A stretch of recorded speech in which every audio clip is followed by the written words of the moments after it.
Greetings once again, my friends, and welcome back to Geek News, Reviews, and Opinions, where the podcast where we review the month's events in Geek, and we dissect them, analyze them, and share our opinions about them. I am your host, Adam Mickelson, aka Drac. I hope everybody's having an awesome day or night when you're listening to this. And joining me is my usual panel of fellow geeks, fellow awesome guys in general. We have Brinton Volley. Brinton, how have you been this past May? And we're totally not recording in June. Absolutely not. It's May 31st. Yes. This is Doctor Who, motherfuckers. We go back in time. Oh my lord. Well, if we're My talking office about is a TARDIS. I just haven't told you. well, I mean, we're about 16 days into June, so I'll be honest, from what I can recall of last month, it was very long. Yes. Yes, it was. Oh Yes, my it gosh, it was so long. I would say that June has been easier on the soul. Yeah, well, and on top of that, like, as I don't know about you guys, but as far as my job, May was murder. So at that, and primarily because we kept on having issues with warehouse problems, and we also had holidays to worry about. Yeah, it was not fun. I especially love the day that I got to sit in a van for 3 straight hours because we were following thunderstorm protocol. Those were a long ass 3 hours. So that being said, I'm glad that things are going well. Alex the Shadow Blazer is the same. Can the same be said for you? May was long, sure, but I think it was all right for me. I think so far June's been kind of more crazy for me, work-wise anyway. Yes. Well, and the beginning of May was not easy because you were technically house sitting, but also had to work at the same time. So it was Yeah. a wonderful juggling act that we tried so hard to help you out with.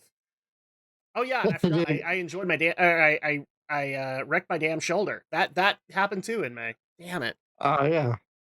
Oh shit, that was horrible. But thankfully, we are here to discuss and wrap up, put in the books, the month of May for the year 2023. Anno Domini, I guess I'm adding that in. I don't know why. But first things first, I have to do this with both of you. And I know that I'm probably going to get your inner golem to come out when I say this. I need you both to put the Switch down. Tears of the Kingdom. No. Tears of the Kingdom can wait until the podcast is over. Okay, I just got to get some first. The precious. I was hoping at least one of you would do that. So yes, I have a feeling. I volunteer as tribute. All right, there you go. Uh-oh. So yeah, the first thing we obviously have to start with is I got enough people asking for it, so we'll get into the what have we been playing and watching, but I have a feeling the default for everybody is Tears of the Kingdom. Because I don't know about you guys, but everybody I know has been playing it. What's Tears of the Kingdom? What's the Kingdom I have crying? no idea. I understand. I have no idea. Maybe it's a spinoff of Game of Thrones again. I don't know. It could be. So I believe it. The planets have aligned, and the latest Legend of Zelda is a month released. The wait was over. And so at that point, we've been getting asked for at least our first impressions. I am going to encourage spoiler-free, or at least as spoiler-free as you can be, because there are still people who are making their way through these games. A lot of people didn't realize this with Breath of the Wild, and now they're realizing it with Tears, is just the fact that, yes, the game is technically very simplistic in its story, but you're going to be spending a lot of time in the world. So that's where a lot of its game time comes from. So that being said, I'm going to go ahead and go first because I probably have even less time than both of you. Because even though I did my first couple of hours on stream and people got to see my reactions to the Sky Islands starting area, after that, I have played as much as I possibly can, and that's not a whole lot. Because of things like shoulder injuries, I was not playing games. For some reason, I've developed a weird habit of, like, when I get on painkillers because of that stuff, I find myself very lacking in focus now when I play video games, and it actually hurts the experience for me. So at that point, I was not able to put in as much time, but from what I have played, it is pretty good. Now, I will say I have not been able to get into a dungeon yet. I have started the path to get into one, I think, but I have not done a dungeon as of right now. Most of the stuff I've done has been unlocking shrines, getting gear sets, and farming a lot of stuff. Because unfortunately, a lot of the stuff that I used to get in Breath of the Wild, well, some of it doesn't even exist in Tears of the Kingdom. Because unfortunately, the Hardy Durian does not exist. Damn you, Nintendo. Yeah, they removed a lot of stuff from the game, but They then they removed like a lot of stuff that got exploited.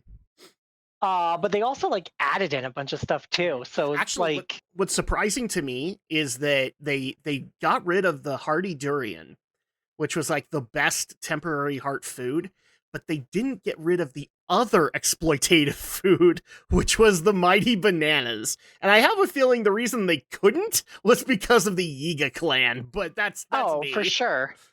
No, I completely agree with you. There is still that one spot in the Farron region that you can farm that shit. And all you have to do is wait for a blood moon and you can go back. Yeah. But I don't think the bananas are as exploitative as the Hardy Durians. I mean, they give you a decent boost. They give you a decent boost, but what made them exploitative is when people realized that if you cook under a blood moon, that it would crit it, and then those things would become fucking awesome. Yeah, I mean that's true with any food really that you cook under the blood moon. So that's my guess is like a lot of people figured out that, and they just basically said, okay, well, we can't really get rid of that, and the Yiga clan will literally starve. So we will keep the mighty bananas in the game, but Hardy Durians, they gotta go, bastards. So as far as I am concerned, the world is interesting, and I hope people don't take this the wrong way, because this is just my impression so far. It's Breath of the Wild all over again.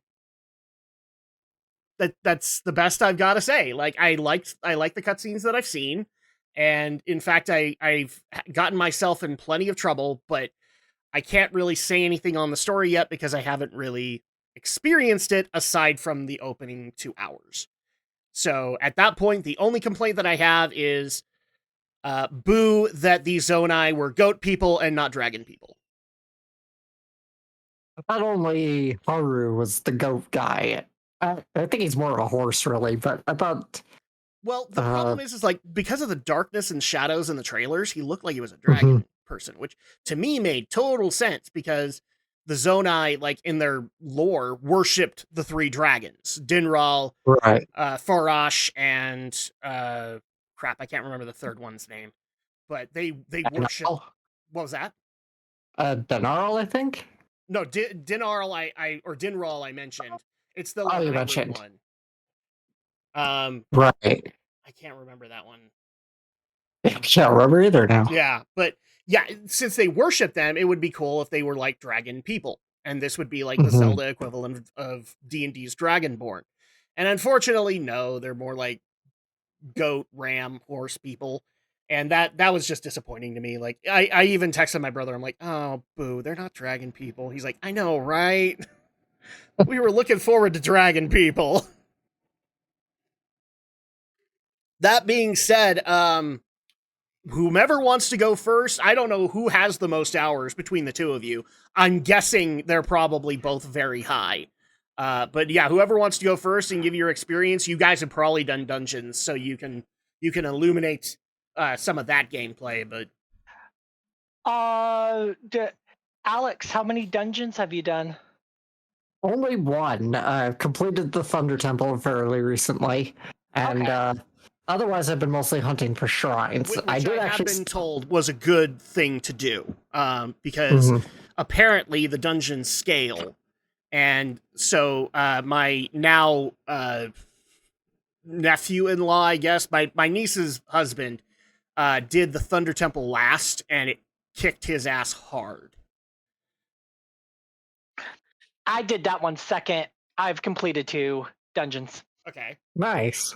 I And kind I've of done stumbled on the fire temple by accident, but I haven't actually initiated the full quest to begin it. oh, funny. Um, and then I've done over 90 out of 152 shrines. I can't remember how many shrines I've done. Well, you're way more than me. I think I just barely cracked 35, something like that. I'm not sure how many shrines I've accomplished. I'm up there, not probably as many as Brenton though.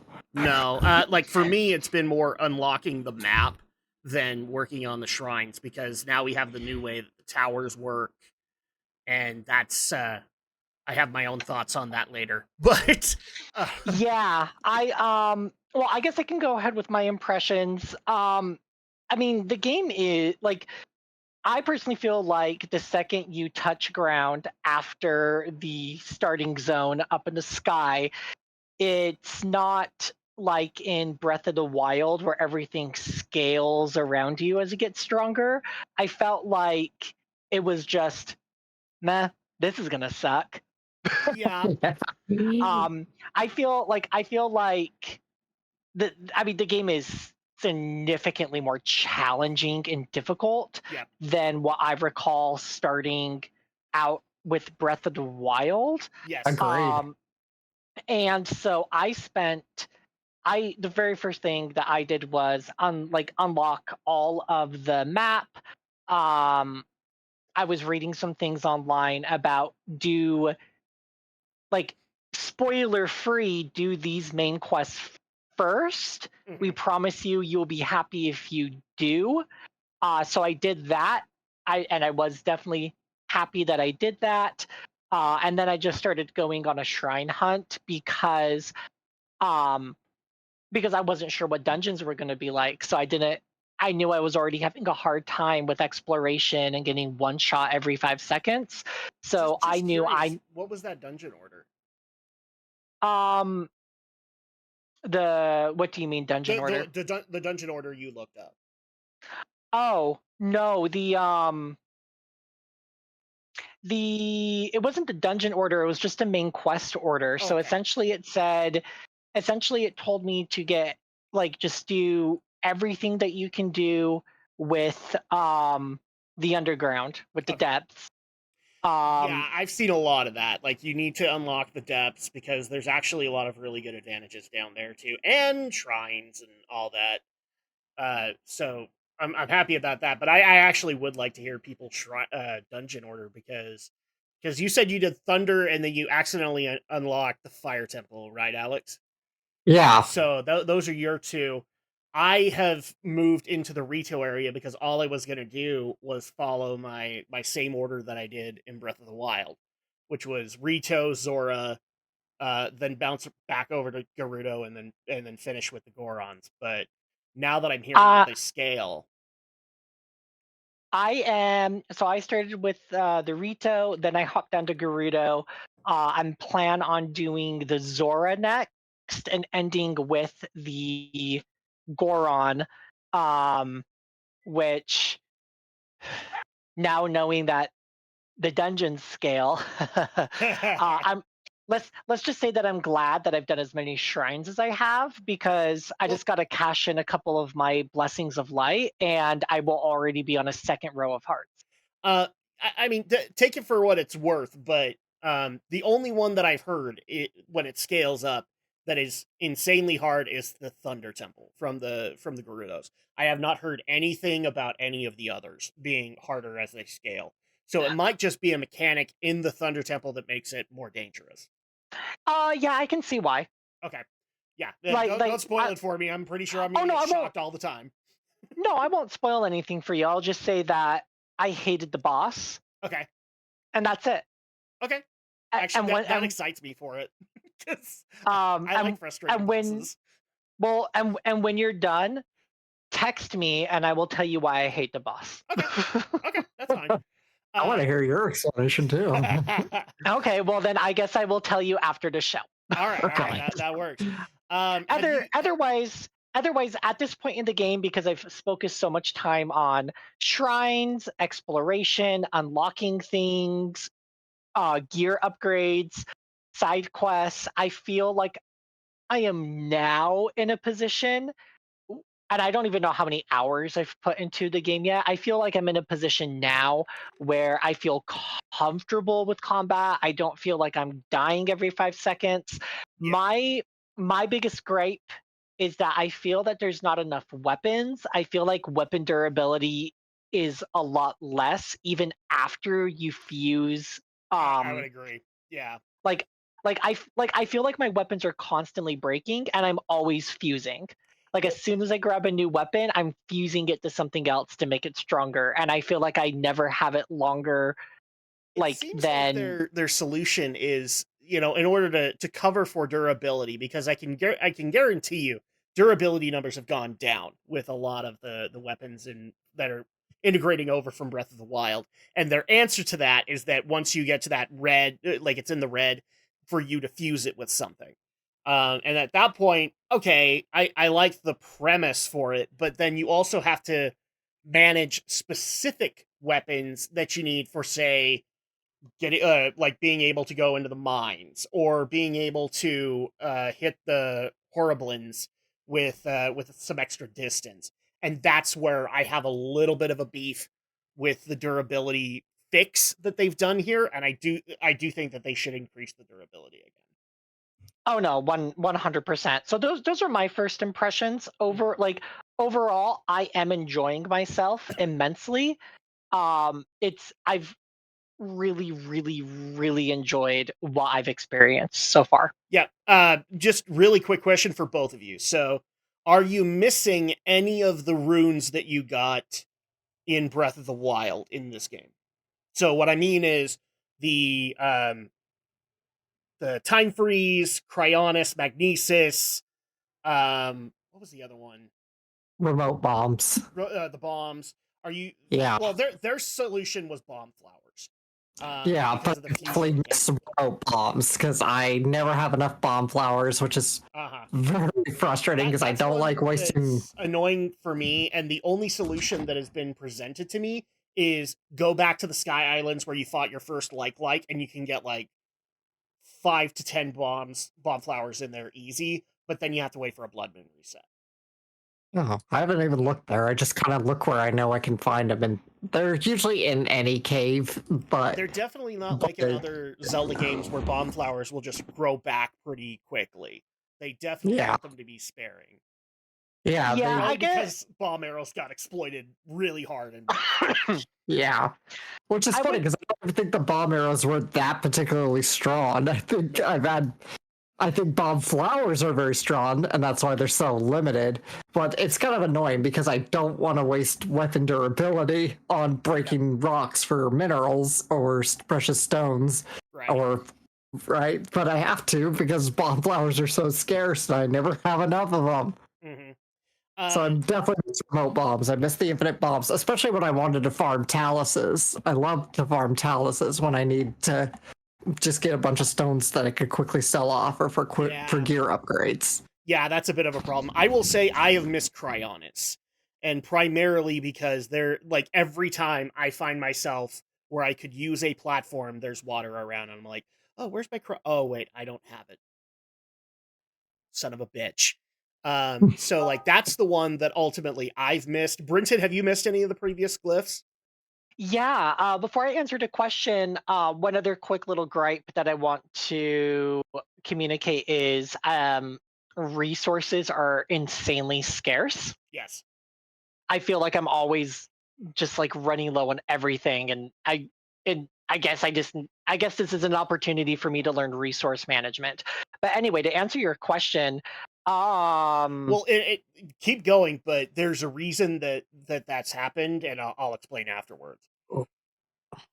and then I had my answer all ready to go, and for some reason I can't.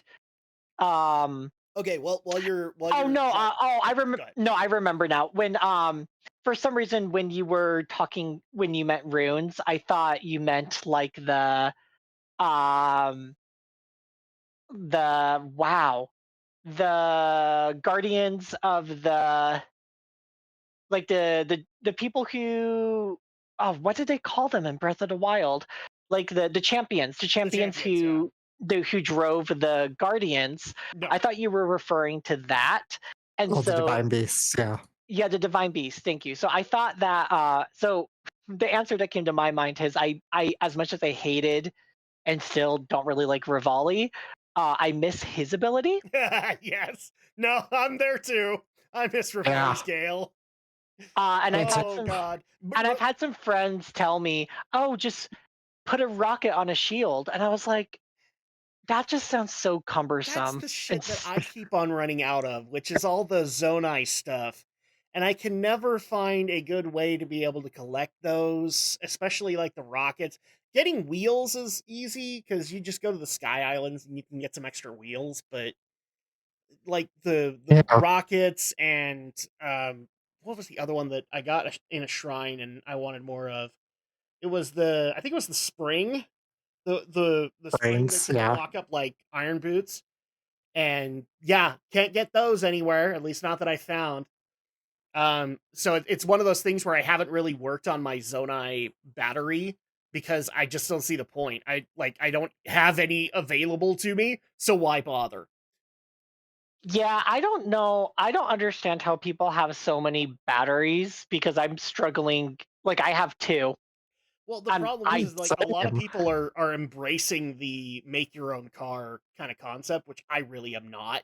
So at that point, you need the extra battery power to make that work. yeah. But I'm not interested in that. Like if I was gonna do anything, I would put like a little platform together on a rail so that I could with a wheel, and then I would have no problem getting around. But the Well, thing ever since they is, found, the well, ever shrines since they provide found it. So out, well, ever since they found out that there's like a large amount of shrines in the mhm. Sky Islands, I realized the best way to get to these is going to have to like fly between these islands, um, because the current way that I'm doing it is just super not feasible. Yeah, and It's I've not even even seen possible. people make exploits for the glider to be able to basically make it perpetually fly. So at that point, like going around the Islands is way easier if you do that. It's like there are guides on YouTube to be able to just break this game when it comes to the Zonai equipment. Goodness. But to answer your question before, yes, there is limited resources, and the main reason being is that I guess Nintendo's approach was they looked at people playing Breath of the Wild, they noticed that they put way too many resources abundant in there, so much so that we would make like the Hardy Durians of 5 Hardy Durians to get, a full 18 temporary hearts. And so at that point, they actually changed the system around to encourage you not to use 5 of one thing to enhance it. Instead, what you want to do is use one of it plus another, and then if you know where to get the golden apples, fuse them as the third item to crit it, and then you get something similar to what you used to get in Breath. I think I just broke Brinton's brain. It's okay. My Well, brain I got broken too. well no, it just sounds dumb. It kind of is. I mean, I like the fact that they made Satoshi Mountain the place to be able to get a lot of golden apples. So at that point, you don't have to worry about running out. But it's definitely they've taken a different approach to things like crafting and weapon durability, and I think even uh like inventory slots. Like the Korok seeds don't even give you that much in the long run because eventually you hit a cap, because you did in Breath of the Wild as well. But like when you would get Hestu, I think like the first upgrade, it's like 2 slots, and then it's 1 slot from there on in. And this one is just like 1 slot, but they don't give as many for your weapons. They really want you to cycle through them and use them in order to keep them relevant. Which, I mean, good on you, Nintendo. But at that point, this is basically Legend of Zelda nuts and bolts. Is kind of my complaint with it. But I people are mean, enjoying it. again, it's like I said, the game is significantly more challenging. Yeah. However, despite all that, I still really, really, really have enjoyed what I have played so far. I So, mean, so hell, I wish I could be playing right now, but well, I have your Switch, so at least as far as continuity is concerned. But my follow-up question to that is, what do you think of the new glyphs that have been given? So Ultra Hand, Ascend, Fusion, and I'm forgetting the fourth one again. Recall. So, like, what are you thinking of them compared to the Breath of the Wild glyphs? I have no problem telling you, I keep forgetting that I have Ascend. I cannot begin to tell you how many times I have forgotten I have that bloody button. And Send is nice, but I find it's really finicky. Like, it is. I remember getting kind of stuck in I got stuck on a shrine puzzle that I had to use Ascend. I got to this part. I'm like, oh, I gotta use Ascend, but it was like no matter where I was, it just wouldn't connect for me. Like, so I'm like, maybe that's not what I gotta do. Maybe I gotta find another way up to this area without using Ascend. So Yes. I was like stuck on there forever. Like, so I'm like trying desperately to jerry rig this giant ramp and get it across. It's a shrine. I'm sure Brenton's done it, but it's like a shrine with like shifting sand. So the sand is always perpetually pushing you back and it saps your stamina away. So it's hard to constantly keep moving in it. So it's like, oh, I'm like trying to overthink it and overdo it by making this giant ramp to get up there. And I'm like, I can tell you I haven't done it. Sand. Yeah, I don't want to remember it.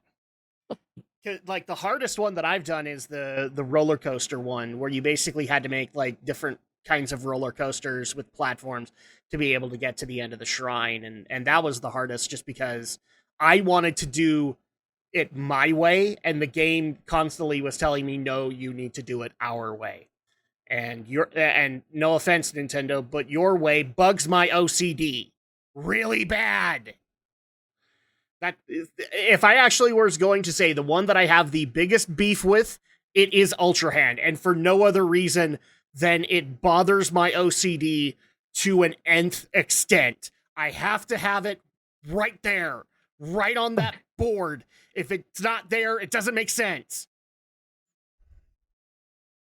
For me, I actually don't. I know I just complained about Ascend, but I still like it. But I think I don't like the quick build function because anything I build only lasts about 5 seconds. So it's like, what's even the point? And it takes so much zonite to build certain stuff.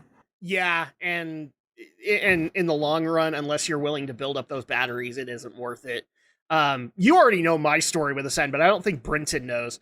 Have you done the tower that somebody's locked out of, and so you have to use Ascend to get into it? Mm-hmm. Okay. I've unlocked all the towers. So, you're going to laugh at this then, because I went there. It was like the first tower I unlocked, and the person was out there, and my problem is that I focused on the wrong damn thing that he was saying. What I should have focused on was that there were caves underneath the tower. And instead, what I focused on was the fact that he was hungry. And so I'm like, oh, I need to feed him, and then he can help me out with unlocking the door. And literally, after hours of me going through the cave network and going, what the fuck am I doing wrong? What food does he need? And then I remembered I had Ascend. Well, Adam, I did the exact same thing. I was so... Andrea can attest to this. If my Switch was in my hand, it would have been spiked. I was that mad, and she was just giggling the whole damn time. I made the same exact mistake, but I had to look it up because I thought, I did the same. I focused on the mushrooms. I'm like, what are these mushrooms he wants? Yeah, exactly. Like, that's what I focused on, and instead, what I needed to focus on was the fact that it was Ascend, and Andrea just laughed at me so hard because I was so stubborn. I did not want to look up a guide. I'm like, don't you dare! I will fix it. I'm a Zelda player. I know what to do here. And then I remembered I could Ascend. And then I'm like, I immediately, I unlocked it. I got the map unlocked. I turned it off. I went to bed. I was just that mad. I was like, damn. Yeah, I don't blame you, man. Sometimes because I have this problem where I tend to overcomplicate puzzles, and therefore the solution is a lot more simple than I think it is. And that's what happened there. I overcomplicated it in my mind, and it was easy if I had just remembered that I had the frickin' Ascend button. Yeah. That for me, also the Sky Island, the tutorial section took me forever. But so did the Great Plateau, to be in my defense. It also took me a long time to get off the Great Plateau when I Yeah. played Breath of the Wild. So, but that's because I also kind of overthought things and forgot about things like Ascend or Quick or the hand to construct things Yeah, my problem on abilities. the Great Plateau was the Winter Shrine, and it was specifically because since the game hinted at the warm doublet, I thought I had to have that. It wasn't Yeah. that I could make food that could make me warm. It was that I thought I had to have that, and technically I didn't have to, and so I felt like an idiot when I figured that out. Me too. So thanks, Onuma. You're making your Zelda fans feel like idiots. Are you proud of yourself? I'm sure he Probably. is. So there you go. I think that's pretty much our first impressions. We're all liking the game. We just have our own specific beefs with it, right? Yeah. It's great. I'm having a great time with it. Good. Oh yeah. Because at the end of the day, I rage quit, and then I can sit here, listen to you explain, listen to you both say, "I did this, so did I, as Yeah. did I." Yes. And we can all share our pain as well as our triumphs. And maybe when I actually get into I'm guessing it's going to be the Wind Shrine because that's the Rito one. I'm guessing. When I get there, I can let you guys know what I actually think of dungeons in Tears of the Kingdom. The other thing, too, is I've been trying to play it with my kids, and unfortunately, if I'm doing any kind of busy work, my kids are not into it at all. The only thing that they care about is if I have made a car and I'm zooming across the plains. I did find one of the gliders, and I messed around with that. They love the heck out of that. Uh, my oldest Arya loves Ascend. She absolutely loves seeing especially like longer ones where you go through like the watery aesthetic. She loves that. So that's been primarily what's also been holding me up is I want to play with my kids and my kids are like unless you're doing something fun, we don't care. So parenthood. So with that being said, aside from Tears of the Kingdom, is there anything worthwhile that any of us have been able to play or been able to watch in the month of May? Well, I've personally been reading quite a bit just so I'm not on my phone and eating up through my data all the time. So, but yeah, I picked up a few books. Right now, currently, I'm actually reading Black Hawk Down, having enjoyed the movie quite a bit for the last 20 years. I thought this is probably a good time to finally sit down and read the book. Okay. No, I'm glad that you're enjoying that. Brinson, what about you? Um, so my fiance and I, we just finished watching um the final season of Ted Lasso, and we're both just extraordinarily sad it's over because it was probably some of the most wholesome television that I have watched in a very long time. Funniest thing about that. I will say right here now, I've actually this is where I'm going to piss people off because yes, I have not been playing Tears of the Kingdom. I've actually been playing a lot of other things because I'm working on getting Geek News Game Night off the ground, which is going to be the game review show that I want to do. And so I've been playing a lot of games, and I'm not going to tell you what those are. If you want to know what some of them are, you can go to the GNRO minicast that I did a while back because I'm basically what I'm going to do is with the minicast, I'm going to be teasing what I'm working on so you guys can get excited for an upcoming review for it. So at that point, you guys can check that out. But I have been playing a lot of games. I have been watching quite a bit of Yu-Gi-Oh! Obviously because we are watching it together. And then also the Shield Hero has been pretty amazing. But the one thing that I want to point out is the documentary, The Last Dance.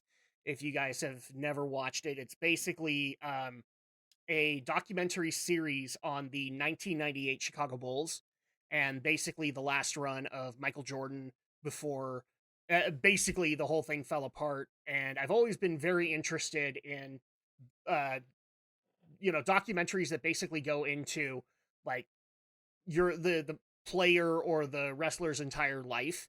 And what this has done is that it has not only done a focus onto Michael Jordan because he's the primary focus of it. It went into Coach Phil Jackson. It went into Scottie Pippen, who technically is my favorite Bull of them.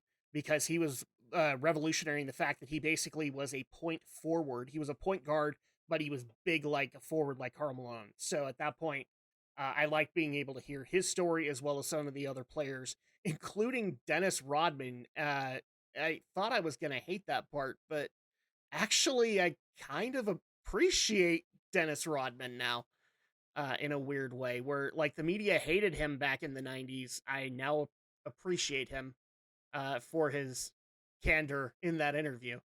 But that's been my big thing, and I recommend The Last Dance if you guys haven't watched it, especially if you're into like sports documentaries. That is a really great one, and also a really great one to be able to get into the head of Michael Jordan, who is probably the most competitive person I think I've ever seen in sports.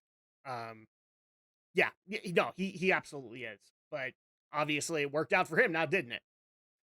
That being Mhm. said, let's go ahead and get into the first story that we have, which I had a long debate with a bunch of people because I technically thought it happened in June.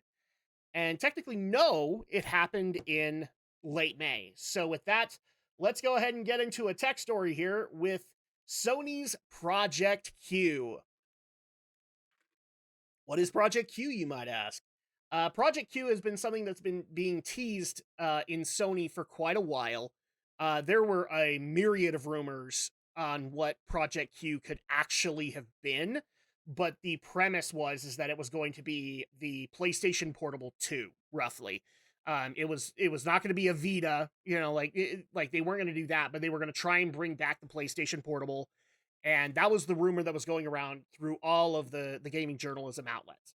Well, now we know what Project Q actually is. And you might be a tad sad about it, but I'm going to go ahead and take some of the intrigue that's going on around it and properly explain what it is. Project Q is basically a remote play device for your PS5. Roughly, if I don't know if you guys have the article up here, so I will see if I can just share the image of what Project Q actually looks like. But roughly, it is a PlayStation 5 controller, and that's been cut in half, and that has been they have put an 8-inch screen in the middle of it. And basically, what this is supposed to be is PlayStation's answer to the Switch as well as to the Steam Deck. However, unlike those two, it does come with a drawback in the fact that it is not really its own device, so to speak. It is more importantly just a remote device or a remote controller for the PS5. So, like, just curious, have either of you messed around with the remote play features of the PS4 and the PS5? Yes, I have. I have not. Okay, so basically, it will utilize that. But the way that I understand it, at least right now, is Project Q can only hook up to the PS5. It is the PS4 is not powerful enough to be able to run it, which is speculation at this point because we really don't know until until they unleash more specs. But right now, it looks like it's PS5 compatible only, and it will still be able to remote play if your PS4 is connected, I believe, but you just can't directly connect it to the PS4. And that's all it is like if you're hoping that you'd be able to watch Netflix on this thing, it's not really built for that. Primarily, it is built so that you can play your PS5 games on the go. But given how remote play works for PlayStation, on the go is stretching. I'm not gonna lie there. Because if you haven't tried remote play outside of your own house, it's not the greatest. They really do need to overhaul that system to be able to make this worthwhile. But let's go ahead and get into some of the details for it, shall we? So, like I said, it is an 8-inch screen, which is capable of 1080p along with a 60 hertz refresh rate. So that's actually really good considering that the Steam Deck, um, considering how powerful a machine that is, it's, I believe, a 12-inch screen and is only capable of 720. So it's already a step below all of that. And with the 1080, supposedly it will support 4K. We know that the Steam Deck actually will support 4K when it's being used in its dock mode, but this one will actually be able to use 4K on the actual device. So 1080p. As far as the battery life goes, this is the other disappointing part. The Steam Deck, for example, and even the Switch have battery lives that can go upwards of 6 to 8 hours. The Project Q that we have seen thus far and that has been tested, the battery only goes for 3 to 4 hours. So that's already a downside in Sony's, not in Sony's favor, unfortunately. And then also, it does look like, as far as pricing is going to go, because it looks like they're going to try and aim for the holiday season this year for Project Q. The guess right now, as far as pricing is concerned, is I think the minimum is $250. The maximum for, keep in mind, a remote play controller for the PS5, the maximum is $350.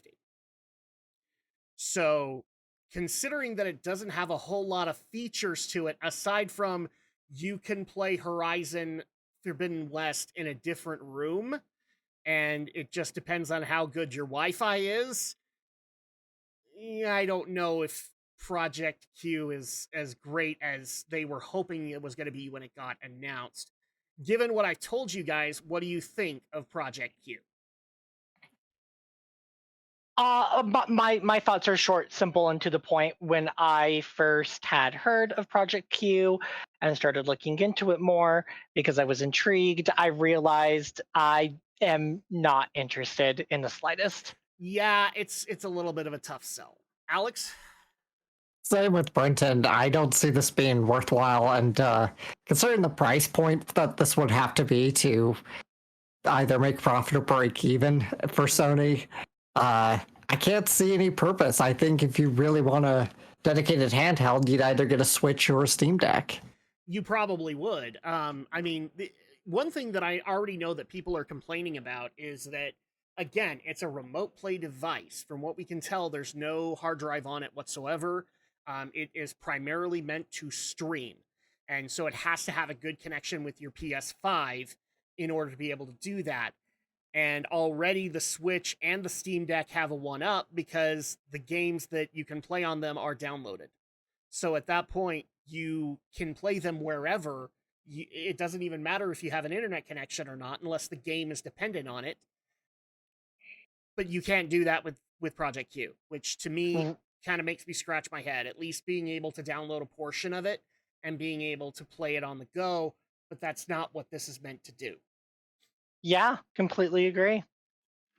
I mean, I actually, I'm not a big fan of the Vita, but the Vita did have some good tech savvy in it, one of which was being able to download games and being able to take them on the go and be able to play them as long as your internet connection was good. It was going to work out.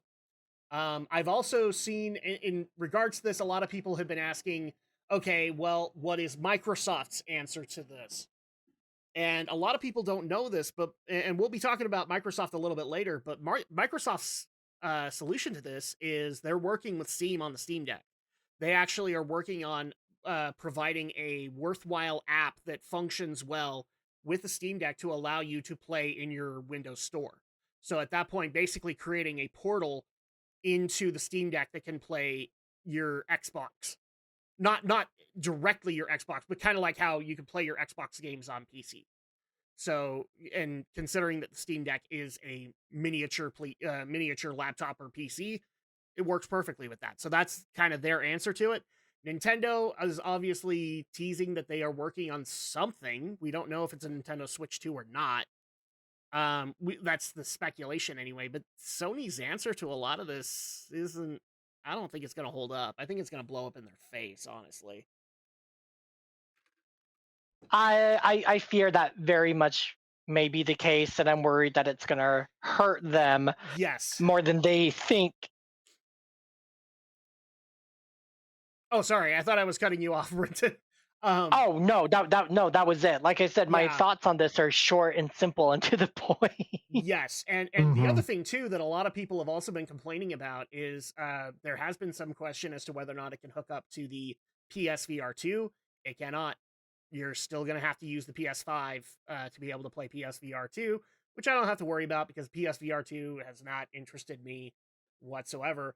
I will say when I hear what the price is, I might go and try it because remote play has been a big thing for me, but I want to know more as far as specs are concerned, and I do think it needs some kind of a hard drive on there to be able to have at least like indie games that you can take on the go. Otherwise, it's going to be a tough sell for anybody, and it's certainly not winning any console wars. Because there's just nothing to it. It's a PS, like it's great and all that it has all the PS5 controller functions on it, but it's a PS5 controller that's been cut in half and a screen put in the middle of it. What's the difference? And so at that point, it's going to be a excuse me, it's going to be a tough sell for a lot of people if it's only going to be relying on remote play. They definitely need to rethink that. But that being said, let's go ahead and move into the stories that we do have tonight. And this one I'm excited to talk to both of you about because it involves one of you guys' favorite game companies, Game Freak. Developers of Pokemon So just announced. in case people don't know this, Game Freak is responsible for making a little-known title called Pokemans. So much so What's that Pokemon? yes, exactly. So much so that an entire other company has been sprouting up because of that, called the Pokemans company. I love it when people get mad at me because I say the Pokemans. It's only The because Pokemans. the Pokemans. Oh, It's only because that's how my I- grandparents said it. I call them Pokemans too. Yeah. You're fine. People It are works. dumb. It just works. It's like also where my grandparents would also say the Vidja games, and by that I mean VIDJA, Vidja games. Yeah, G games. Oh my gosh, I didn't know that was legit. Oh yeah, no, it was a thing amongst parents because Love they it. apparently wanted to say it quicker. So Game Freak occasionally has tried to take themselves out of Pokemon because Pokemon is what they're known for, but as a game studio, they want to be able to make other things. And so Game Freak director Kota Furushima has been trying a number of projects, including one that both me and Alex played a couple of years back, a venture with Sega called Tembo the Badass Elephant, which, as far as as far as I know, was a mid success for them. I think it broke even. I don't think it gave any profit with it, but because of that, they kind of went back into hiding and started working on other stuff, and now they're willing to unveil what they are calling currently Project Bloom, which is going to be a action adventure ambitious samurai game made by Game Freak. And a lot of the comparisons that I've heard from the developers working with Game Freak on this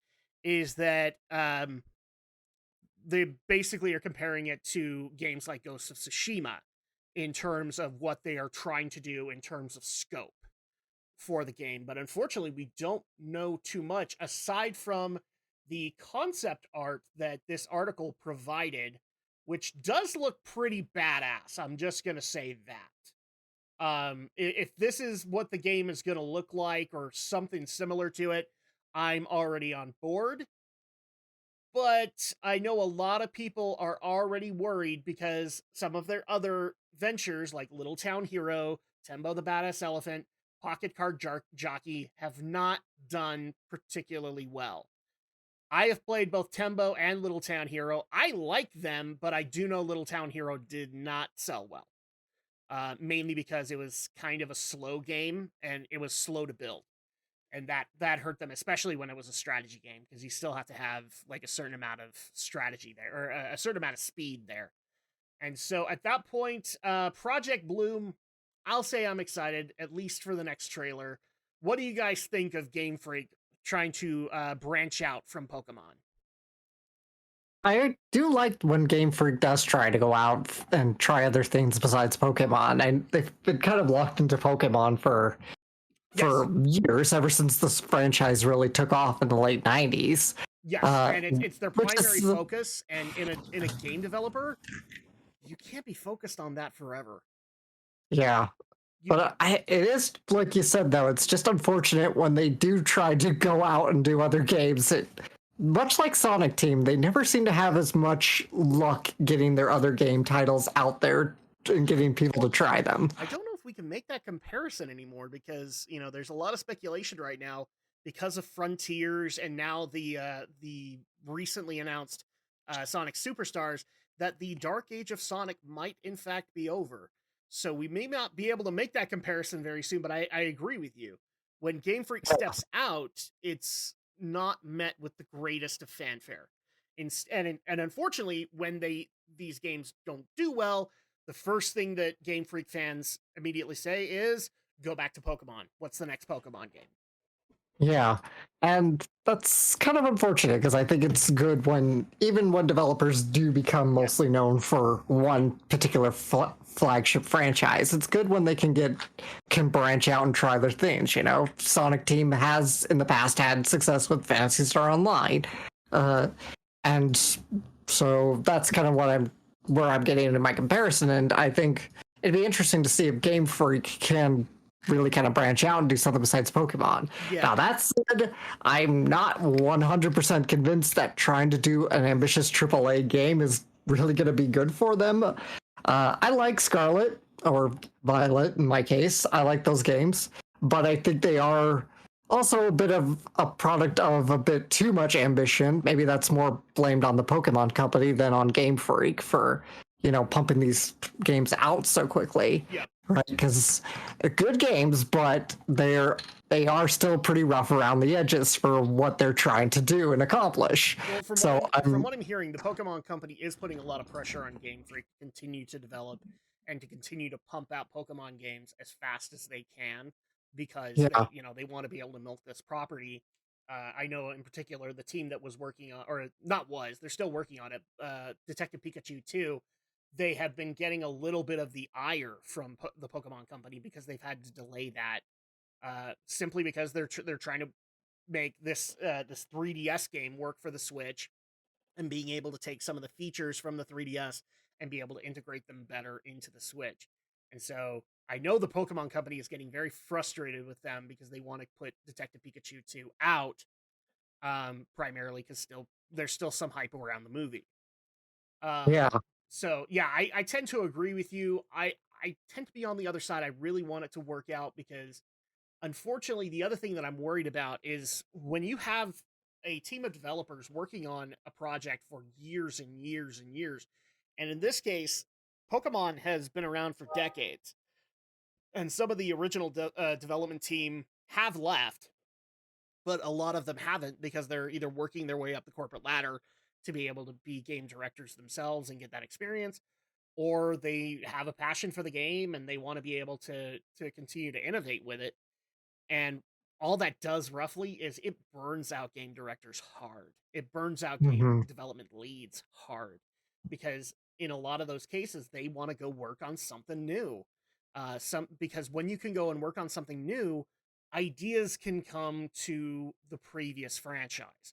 Hence why, I know that people are getting mad at Sucker Punch because they want to see either a return of the Sly Cooper franchise, or I've even seen some people say we want to return to Infamous. And Sucker Punch instead was working on Ghost of Tsushima. And right now it looks like they've got another ambitious project that they're working on that isn't those titles. And primarily it's because they're at that point where they want to do something else. And I can totally understand that. Brinton, what are your thoughts on it? My thoughts mirror Alex's. I don't think there is much more I could add that he didn't already say. Um, I, per usual, like to take a more neutral approach. I want to give this a chance. However, seeing Game Freak's attempt at a triple A open world esque game, um, compared to a triple A open world game, aka Scarlet and Violet versus Tears of the Kingdom, Right. um, it worries me considerably.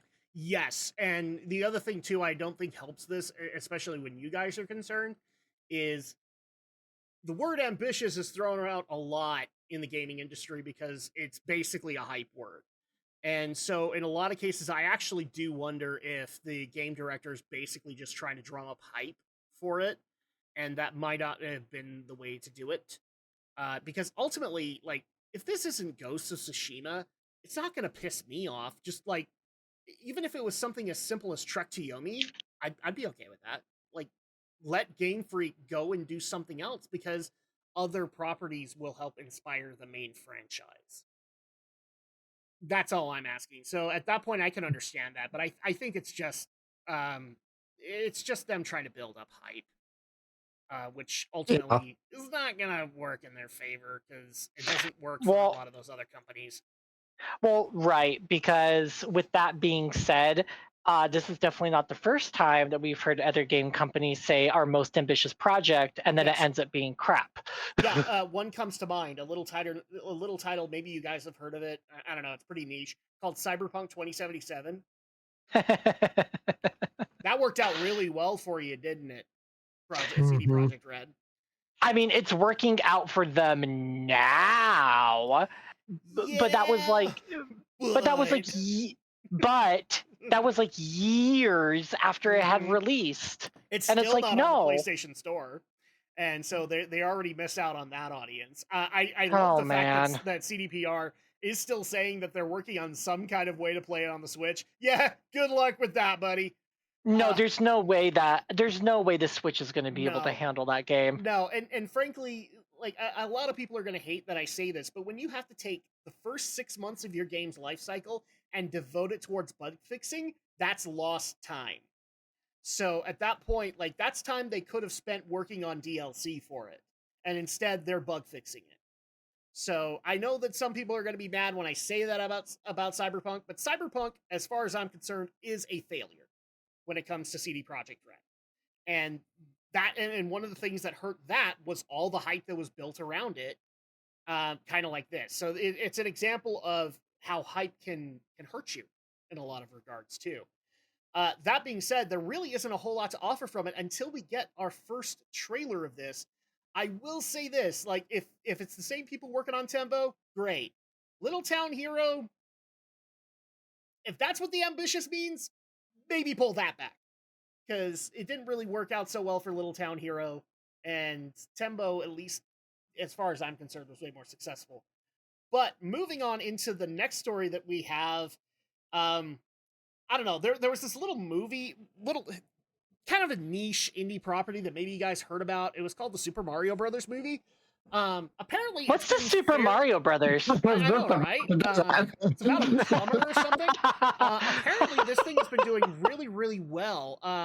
So much so that it has earned, I don't know, this doesn't sound like a whole lot of money, but 1.2 billion worldwide. Well, Adam, you got to do the Doctor Evil voice. $1.2 billion. There you There go. you go. Now we need to do a Wow, that laugh. Laugh with me. That's what you got to do there. So yeah, the Super Mario Brothers movie has been a runaway hit since April, and in May, in particular, it broke a lot of records. In particular, the biggest one is the highest earning all time worldwide opening for an animated film, which beat Frozen 2, and I think it's also earned its way into, I think it's third place in the top 10 highest grossing animated films at this point. So, yeah, suck it, all the people who said it was going to be bad. And believe it or not, on Twitter and Reddit there was a ton of people saying it was going to be bad. So, I mean, for crying out loud, I have gone to great lengths because I will not be watching this until August, Brenton. Until August. Uh why? because I don't have time. So Oh, at that point, we're basically gonna wait until we go to St. George to watch this thing. And apparently, the song "Peaches" from it actually made platinum seller on the crap. What is it? The what's the oh shit? Yeah, iTunes. No, it's the New York top 10. Uh, Oh, Billboard. what was that? Is it Billboard you're thinking of? It might be Billboard that I'm thinking of. Yeah, it made like it was like third on there. Peaches, which is a Jack Black song. I don't even know what to think of that. Like Jack Black, I don't think he has ever cracked the Billboard top 10 ever until now, and it was for a Uh, fucking Nintendo game. Okay. I mean, I looked it up. The song reached 56 on Billboard's Hot 100. Hot 100. Okay. Yeah, so it topped it 56 on the Billboard charts. Reached top 40 in Australia, Netherlands, New Zealand, and United Kingdom. Okay. So still, that's pretty damn good considering. But overall, like Jiminy Christmas, 535 million in the US alone, 1.2 billion. Do we know what the budget is for this yet? For the movie? For the movie, yeah. Let's take a look. I know it's pretty high for an animated film, but 100 million, give or take, probably. With yeah. Yeah, it officially hit the 500 million mark on May 5th. So at that point, making it only one of 19 films to have earned more than 500 million in the United States. So at that point, yeah, the Mario Brother movie did it. And I have also been seeing, I want to bring this up to you guys. A lot of Sonic fans out there are basically saying the reason the Mario Brother movie was so successful is because Sonic paved the way. I'm sure he did. I don't know if I entirely agree with it, but I will say this, like Sonic the Hedgehog probably got people interested in video game movies again. I think it kind of did, because, let's face it, video game movies before then didn't have great reputations. They were always associated as being Uwe Ball's movies, or... Well, that was the problem, Uwe Ball. Yeah, there you go. Or Paul W.S. Anderson's Monster Hunter. Oh, good lord. Yeah, the Paul W.S. Anderson lineup of films, be it Resident Evil or his other works. So, Sonic the Hedgehog really did kind of start to warm the market back up for video game movies again. Yes. And so, I guess you could say Sonic walked so Mario could run. I guess so. I guess we could say that at this point. It apparently has been so successful that Nintendo has officially confirmed that they are going to retroactively allow for you in certain Mario games to have the Chris Pratt Mario voice in it instead of Charles Martinet, which meh. I don't think I'm going to do that, but I mean, good on you. I don't know how I feel about that, honestly. But overall, this film has had a lot of success. I'm very happy that it's actually done as well as it has. The only thing that it's had as contenders is like Frozen 2, and I think Incredibles 2 is up there as well in terms of animated movies. So at that given moment, good on Illumination. Good on Illumination. I haven't seen it yet. This just makes me even more excited to watch it myself. But I won't be able to do it for another 2 months, damn it. So I'm trying very hard not to spoil myself. While you're enjoying St. George in August, I will be enjoying a textbook. So yes, unfortunately. I will be, my first day of grad school is August 21st. Oh, here we go. So Super Mario Brothers movie is number 4 of the top 5. And the other ones on there are like the animated Lion King, not the CG one. Incredibles 2, Frozen 2, and the original Frozen. Yep, that's interesting company. I have to ask this, guys. Do we actually see a contender in the Oscars against Disney for Best Animated Movie? I want to see the song Peaches contend with other songs for Best Original Song. Yeah, it would be very interesting to see if Peaches contends with... Well, I don't know what it would... I would actually say, like, let's do a Legacy Award and put it up against Let It Go and see who likes Peaches more. Oh, I can tell you right now that there are a fair amount of people who will say Peaches, and those are the parents who had to listen to Let It Go. Yeah, probably. Probably. Some Disney songs can be torture. I've learned this in my adulthood. So yeah, I'm actually really excited for it. Unfortunately, you'll be in a textbook, but like there's a ton of movies that we've already got in consideration for that.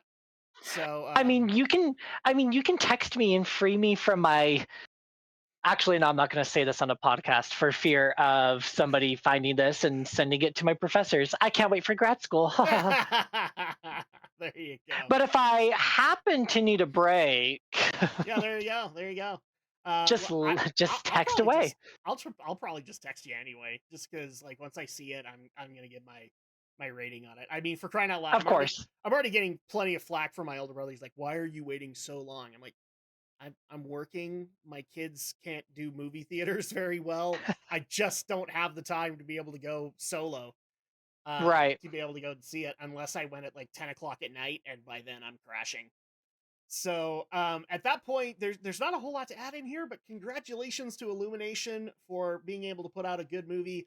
Um, it'll be very interesting to see Alex's reaction to this because I still am holding true to my original theory that like because I didn't like or since I didn't like the Sonic movie and he loved it, I wonder if he's gonna come out not liking the Mario movie and I will love it.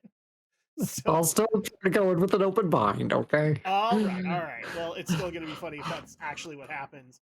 So, that being said, let's go ahead and get into one of the bigger stories that I had a bunch of people sending to me throughout the month of May, which is the infamous podcast where Phil Spencer went out and had to admit a lot of the flaws that he's been having in this current video game console war, in particular in regards to the Xbox Series X.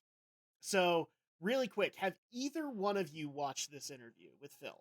It was on a dedicated Xbox community podcast where they were able to get Phil and they asked the hard questions and he had to answer honestly. Did either of you see this? Saw the quote, but I didn't see like the whole interview. Okay. I haven't seen the whole I interview either. I dug deep into it quite a bit just All right. because I was extraordinarily intrigued. Yes, it is very interesting to hear Uncle Phil admit some of the faults of the current generation. And I'm also going to say, just given the clips that I've heard, I don't think he admitted to everything.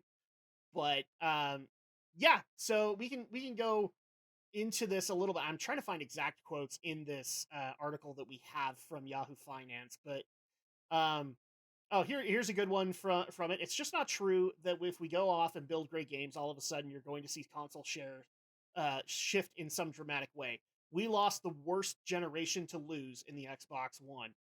I would argue that you're also losing it with the Series X, but I will give my thoughts as to why at this point in a minute. But basically, what he is saying is that I believe all of this interview was in regards to the Xbox One generation, not necessarily the Series X, and some of the really bad decisions that they made in regards to some of the early marketing for it. um, we also had issues with them trying to push it into the Japanese market, didn't really work out so well. I believe it's all towards the Xbox One generation, isn't it, Brinton? I believe so. Yes, so it's basically admitting a lot of the faults that came out of that, which, frankly, we've talked about on this podcast, like the constant or the console being on 24/7 with the Connect, the mandatory Connect that is on all the time and spying on you, and also the fact that if people didn't like, I can't remember what the exact quote was, but if people don't like how high priced the Xbox One is, well, there's a solution for you. It's called the Xbox 360. Um, just to name a few, just to name a few. It took a year to be able to get people to stop quoting that in particular quote, and ultimately, it took Killer Instinct being announced to get people to stop quoting it. That being said, yeah, I will give some credit over to Phil that he's willing enough to admit that they made a lot of bad decisions when it comes to the Xbox One. And I do like the fact that some of the clips are actually saying that the Xbox podcast host was also saying, well, you're kind of making some mistakes in the Xbox Series X generation, and Phil had to cop up to that too, in the fact that a lot of people aren't necessarily, well, at least up till this point, we're not 100% on board with the Bethesda buyout and the Activision Blizzard buyout, as well as the fact that they haven't really been putting a whole lot of effort towards getting worthwhile first party and even second party studios to be able to produce games for their console. The list is long, but what were your thoughts on the interview, Brenton? Since you watched a good portion of it. So I thought that it was very emotionally mature after all these years of trying to swing around a big penis that he is admitting. I mean, laugh away. That's what the laughs, that's why I'm saying what I'm saying. And the reason why I'm saying it is for years, oh my gosh, I like my skin would crawl every single time Xbox would premiere during this time of, for E3. Yeah. Like we have the most powerful console. It's like, okay, sure. Yep. That's great and all. Where are the games to play on the world's most powerful console? Yes. Where are they? I like are they under this table? Are they under a rug? Like what? Like where are the games? Where are they? You're absolutely right. And so for him to be able to say, we're losing the console war. It's like, yes, you are. And then some of the criticisms that I've had even so far in just the last couple of months of this year is like, cool, you're really, you're trying to make good games. You're trying to find the first party games so that way it's not Halo competing against Enter, all like franchises 1 through 20 plus from Well, yeah, PlayStation. you can't have just Halo. You've got to have other things, and from what I understand, a lot of their first party properties are either neck deep in development, or they're not getting enough support from Xbox to be able to be neck deep in development. Or they get canceled, cough, Yeah. scale bound, cough. Yeah. And I will be bitter about that and die on this hill if I have to. Oh no, And this is actually one of the biggest beefs I have with Phil, is because Phil is sitting on that and he won't do anything about it. Like, he could easily exactly. move that to another studio, he won't. And then his solution to it all is, oh well, let's buy Bethesda, who is notoriously putting out really crappy games, and recently putting out some pretty bad games. And then Well, and on top there of and that, buying them in the middle of the Fallout 76 debacle did not help the image at all. Like, yeah, they literally went from Doom Eternal to Fallout 76.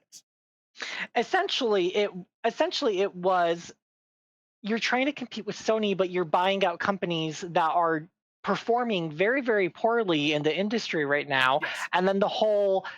And then when they announced we're buying Blizzard, during their whole all this internal scandals and sex abuse claims, Yep. and during all that, I just sat there and thought to myself, dude, you are the master of bad timing. Well, and not Here's my only that, crown. but avoiding all of that and basically acknowledging that the only problem that Activision Blizzard had was that Bobby Kotick was in charge.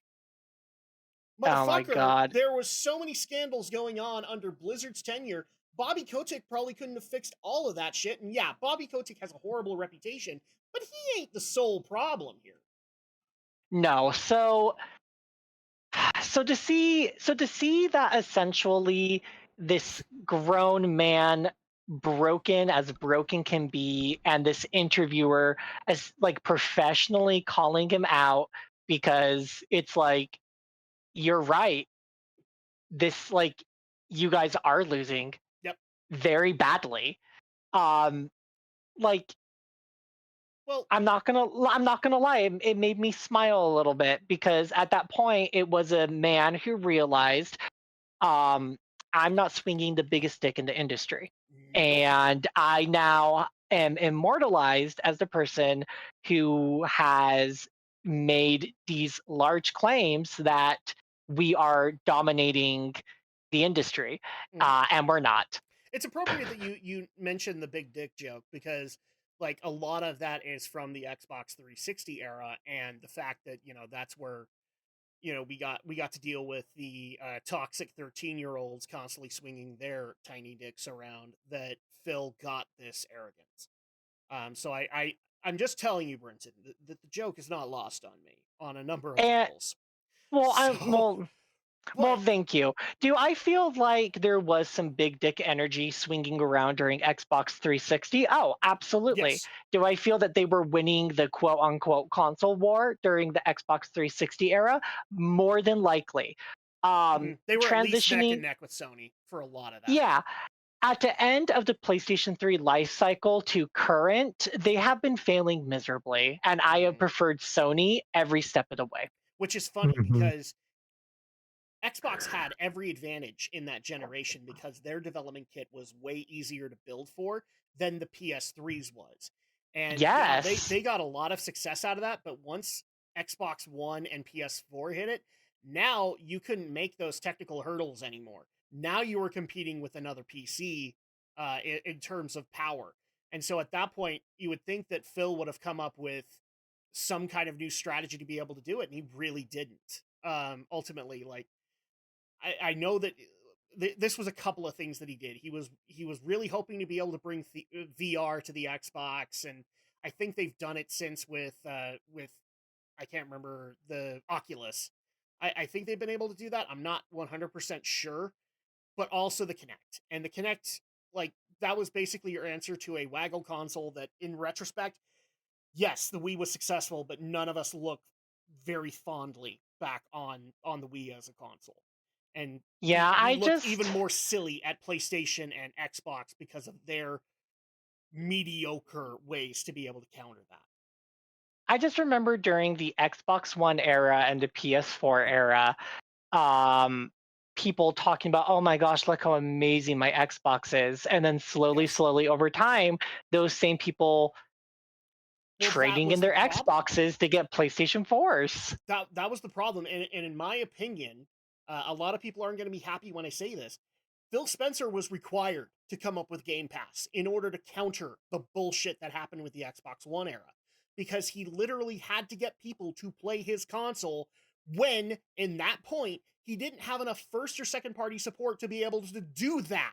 He had to go mid generation and grab a bunch of indie companies and basically get them neck deep in development, go and create this successful game that was game of the year.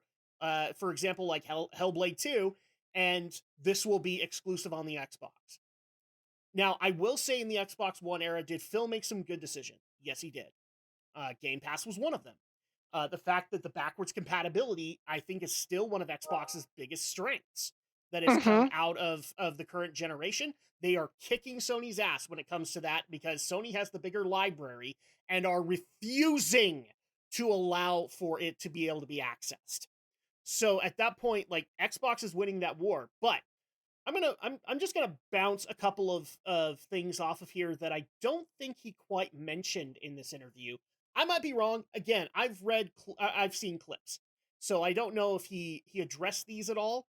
But Xbox's audience was a major flaw from the beginning of the very first Xbox, because Microsoft specific and Phil was part of this, marketing to a specific type of gamer, which was the shooter kind, the adult gamers, the ones that want to play the edgy shit.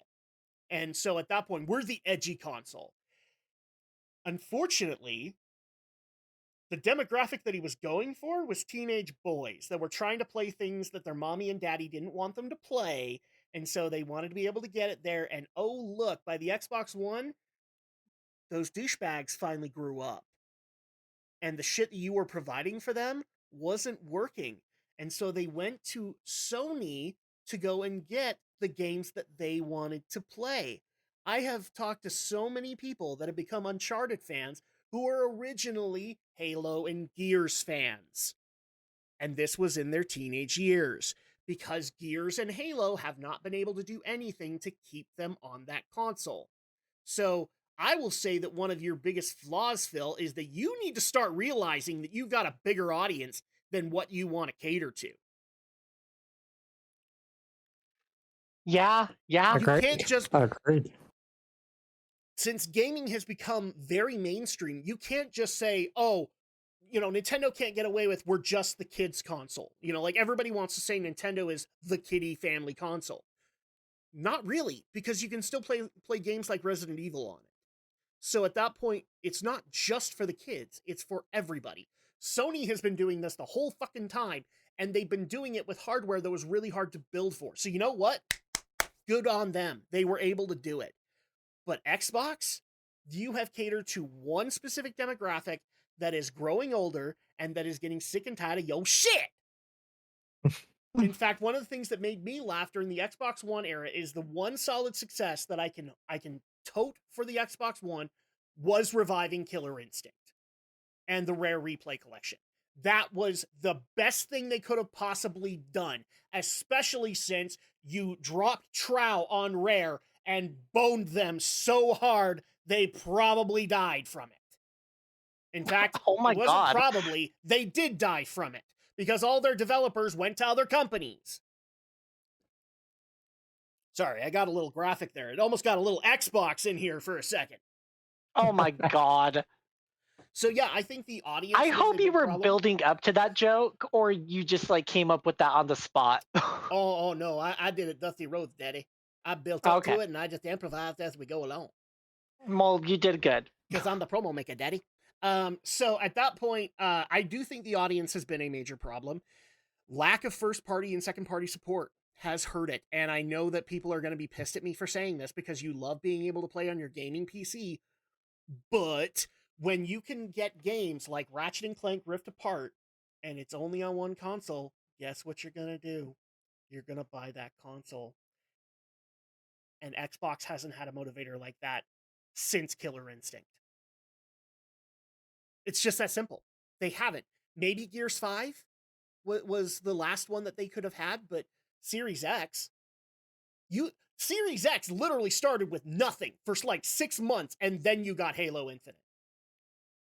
That was a great idea, Phil. Put out a console for 6 months of dead air, and then, oh, by the way, we'll make it up to you guys. We'll make the multiplayer free. Which it should have been from the beginning anyway. Okay, Phil.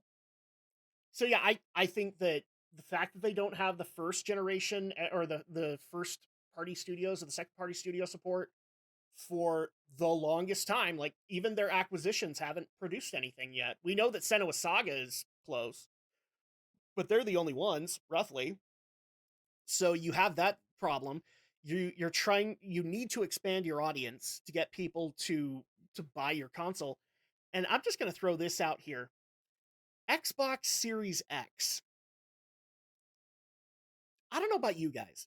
How many times have I've seen this at a GameStop or at a Target or at a Walmart where people go there and they say, we want the newest Xbox. And the only thing that they had was the Xbox One and immediately assumed that was the one. Because they didn't know any better. They weren't following the hype. They didn't know it was the Series X. I am officially going to say it. Xbox, you have created your own personal crutch in the form of the Wii U. What do I mean by that? Wii U was hampered in its sales because people were wondering what this is a different console. It's not just a controller. We have the Wii. What do you want us to get the Wii U is a completely different console? The same thing is happening for the Xbox One and for the Series X. Also, it doesn't help when you have the Series S in there as well, and people are just confused. What one do we buy? Like, which one's the better one? We don't get it. Yeah, that was stupid. I remember that. They need to fix that. I in fact, in a lot of cases, you guys remember Project Scorpio, right? It was basically the super duper Xbox One, but that's what it should have been for the Series X. It should have been like Scorpio. It should have been a different name completely, because at least we can say with the Xbox 360 that sounded different. That sounded like a Yeah. step up, right? Yeah, for sure. In fact, a lot of people went like, why wasn't the Xbox One called the Xbox 720? I don't know either. I don't know either. They had a really great marketing opportunity there, and they didn't take it. So those are some of the biggest ones that I've had complaints that I know he didn't, or at least from what I've heard, he didn't address. But then you also have the Activision Blizzard acquisition. You do have the Bethesda acquisition, which I'm sure some people will like to remind us that, since then we've had the Starfield Live Direct, and that's great and all, but this is for the month of May. And in the month of May, Xbox was silent aside from this. So at that given moment, like, Alex, you've been hearing me and Brenton talk about this. What are your thoughts on Phil Spencer? Everything you both said was perfectly astute, really. Everything was on point. I've never been an Xbox fan because there's just nothing, because there's never give been you anything anything. on the console to appeal to me. Yeah, I mean, the one game they gave you, you tried to play on the Windows Store and it wouldn't work. Yeah, but thankfully I have it on Steam now, so it works fine. There you go. And you probably have the better version. Brenton, just bouncing between you and me, and Alex, you can answer this too. What do you like? I know that he said a few things in this podcast that he could do. I frankly don't think that they're entirely what should be done. If you had Phil Spencer in your room right now, and you were to give him 3 pieces of advice to be able to help him with the Series X's sales, what would they be?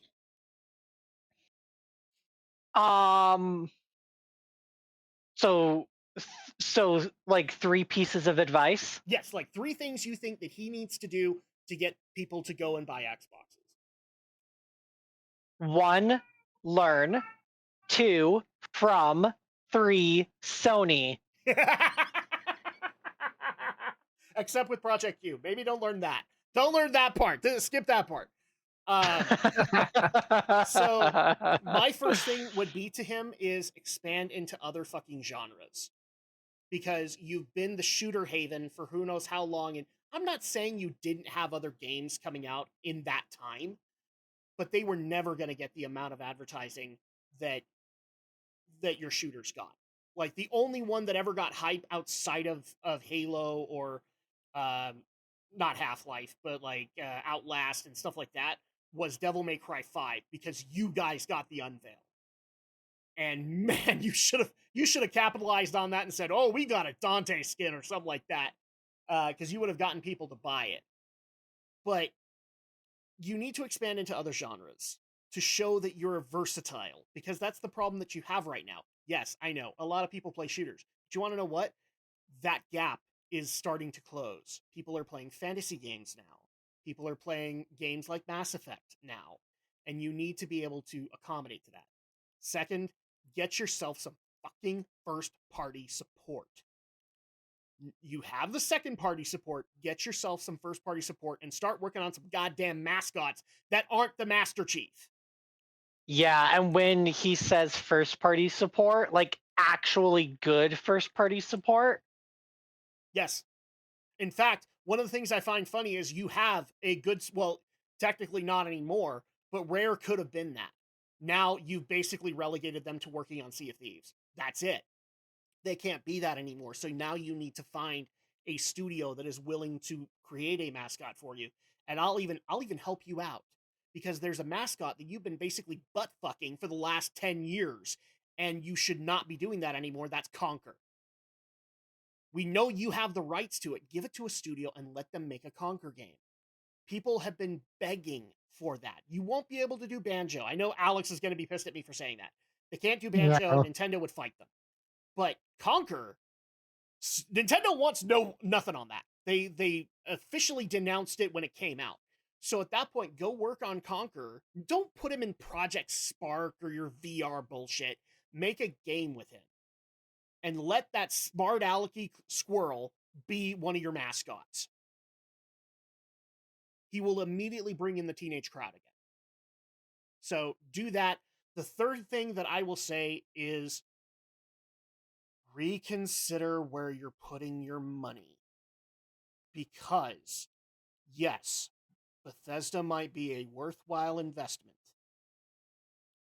Unless you're willing to pay for a quality assurance division for them, it's not going to pay out in the long run.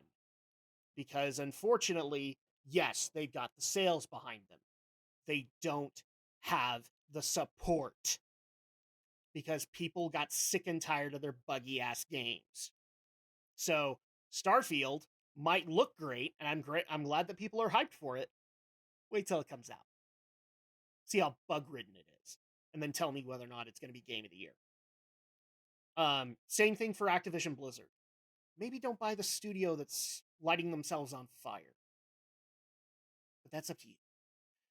Final thoughts on this before we move on, because I know that I've been screaming for quite a while now. I think you've said it all. Uncle Phil, you are the crazy ass drunk uncle at the Christmas party. You need to sober up fast. So, that being said, the last story that we have tonight, this one I specifically wanted to bring up because, well, we've talked about the problems in Hollywood numerous times, and this also just shined another big light on it. Really quick, did you guys know about the Brotherly Love podcast? No. Okay, did either of you guys watch the sitcom Brotherly Love? I did. I'm not familiar with it. For those who don't know, it was a series where the three Lawrence brothers, Joey Lawrence, who people know from Blossom, Matthew Lawrence, who is mainly known, I'm trying to think of something recent that he's done that people would know him from, but he hasn't really done a whole lot. Not particularly recent, but I think he'd probably be best known for like Boy Meets World. He did do Boy Meets World for a little while. He was also in Mrs. Doubtfire. So you have that. And then you also have Andrew Lawrence, who is the youngest of them. And he has a resume, but it's not as big as his other brothers. I mean, Joey Lawrence probably has the biggest one because he's the oldest brother. Well, they decided to create a podcast together because why not? A lot of people love the Brotherly Love show, and especially love that it was three real life brothers that were in it. So they started the Brotherly Love podcast, and one of the first episodes they did was discussing an incident that happened with Matthew Lawrence. And I'm just going to throw this out here. If you guys do not know Matthew Lawrence, then you need to go and look up Superhuman Samurai Cyber Squad. No, I did not just put a bunch of random words together. Superhuman Samurai Cyber Squad. Because he was the main character in that. And it was actually pretty damn good. And it was during the Power Rangers era, so I don't know why it didn't blow up. So that being said, the podcast in particular that we're talking about is in regards to the entertainment industry, and especially during the days of the Me Too movement, specifically when a specific Harvey Weinstein was facing a lot of Me Too pressure. Matt actually opened up on an experience with sexual harassment where he was basically told to go to a hotel room by an unnamed director who was allegedly involved with a Marvel movie and was asked to take his clothes off so he could pose nude for Polaroids, which he then refused to do. This apparently hurt him because not only did he lose that Marvel role, which probably would have been a great thing if it was actually MCU, he lost his agency because of it. And so that's why we haven't been seeing a whole lot of Matthew Lawrence, is because, to some extent, because he refused to strip, he's been kind of quasi-blacklisted from the industry. Now, he's been working a lot, from what I understand, in like indie film, but I think his days of Hollywood are basically over, and I think it's very prevalent as to Matt's quote, it is a real thing, the casting couch, we all know it existed. So, that being said, like, what are you guys' thoughts when you hear that? Yeah, it's disgusting and it's vile and it's just a terrible, sleazy part of the industry for sure. We've heard of Harvey Weinstein, we've heard of Terry Crews going through this, and now Matthew Lawrence. And people wonder why I have a disdain for Hollywood now. because this is basically how they bring people in. This is how people like Seth, this is roughly how people like Seth Rogen get jobs. It's not because of the casting couch, but because he knows people, and because they only talk inward towards their own personal clique. If you're not part of that, you're not going to be able to get in. And Matthew had one of those problems, and he was not willing to bend down to the casting couch. Literally, he was not willing to bend down. Uh-huh.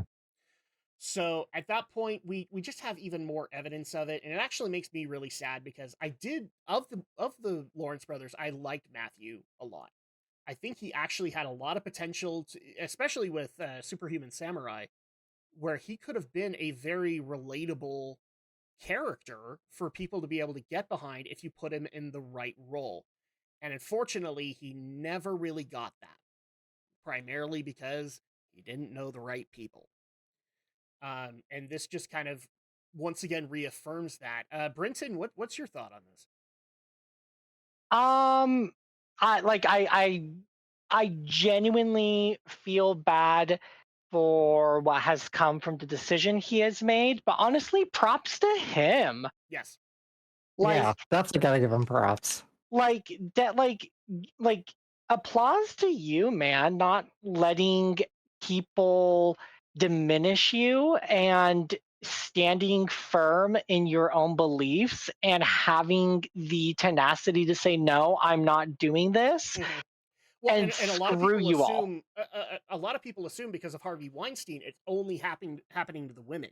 No, bullshit. It's happening to the men too. Like as the Mhm. quote says, it is a real thing. The casting couch. We all know it existed.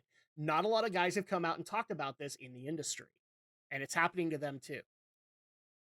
Yeah, I'm very much in the like mind of it, like it happens to everybody. Mhm. Gender plays no role in in abuse.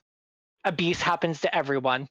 No, Yeah. it really does, and this is just more outdated practices that Hollywood has that they really need to get rid of. I mean, so here's the official quote for what he basically said.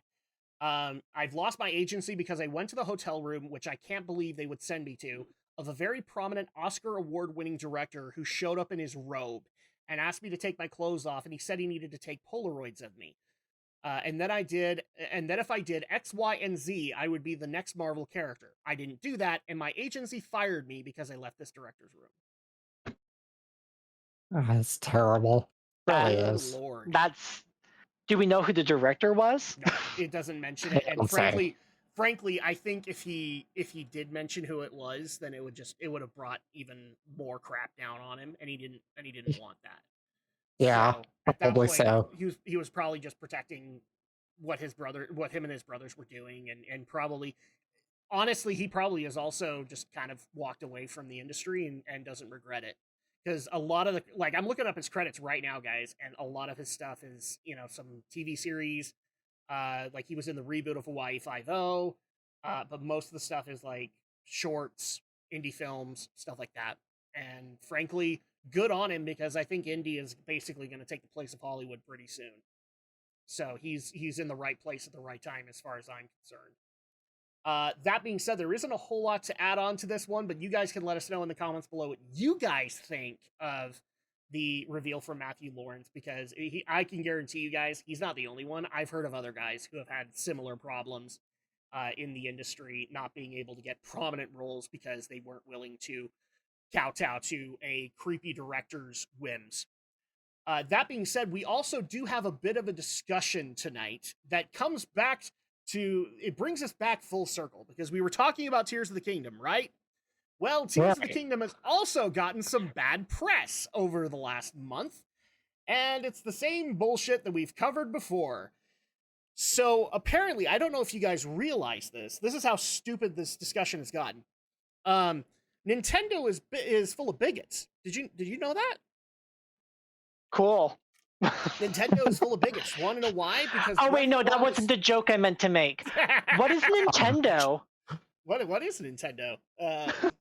What is that Nintendo 64? So yeah, apparently Nintendo is a company full of bigots. Why? Because Breath of the Wild is Tears of the Kingdom is too hard and it needs an easy mode, and Nintendo will not bow. And the best part about that is the other comparison that is being made is that they are just as bigoted as the bigoted company From Software for not putting an easy mode in Elden Ring. You have like an article for this? I'm really curious There about is this. actually on the Discord. Okay. It doesn't reference all of the other stuff with Elden Ring that well. You had to go to like Twitter and Reddit to see all that stuff. But yeah, there was actually active campaigns going on that the combat in Legend of Zelda Tears of the Kingdom was too hard. And therefore Nintendo needs to add an easy mode or will boycott. Good luck with that. Because everybody who's going to buy Tears of the Kingdom has bought Tears of the Kingdom. So at that point, you want to say that Nintendo is bigoted because, and I'm going to be honest with you guys. I know that Brenton has said that the combat is frustrating. But it gets easier with time. Yeah. Like you've gotten used to it, but comparing it to say Dark Souls, which a lot of people have, like Dark Souls, Bloodborne. Okay, I'm a guy who's played those series, and I don't know what you're smoking. Because Tears of the Kingdom does have its own difficulty. Nowhere near those. Like, those games are intentionally made to be meat grinders. Tears, not so much. They want you to explore. The game is more geared towards exploration than anything else. Yeah, exploration and building a better you because you find stuff to improve your journey, your quest. Brenton, you and I have actually talked about this quite a bit because you've been sharing your frustrations with me about the combat system. Where do you stand on this? Do you think it's just too hard, or like does it need an easy mode, or have you just kind of adjusted? I've adjusted. Yeah, I don't think it's that difficult to be able to adjust to it. I mean, Nintendo wants you to do it a specific way, which I don't want to do. Like, I don't want to put a big plank on my, or a big thing on my sword that's just like gonna flap things away. But the stuff that I'm utilizing, like, I don't know about you guys, the other thing I've been doing is utilizing monster parts quite a bit. Because if you get like Horriblin or Moblin claws, they increase what your weapons can do.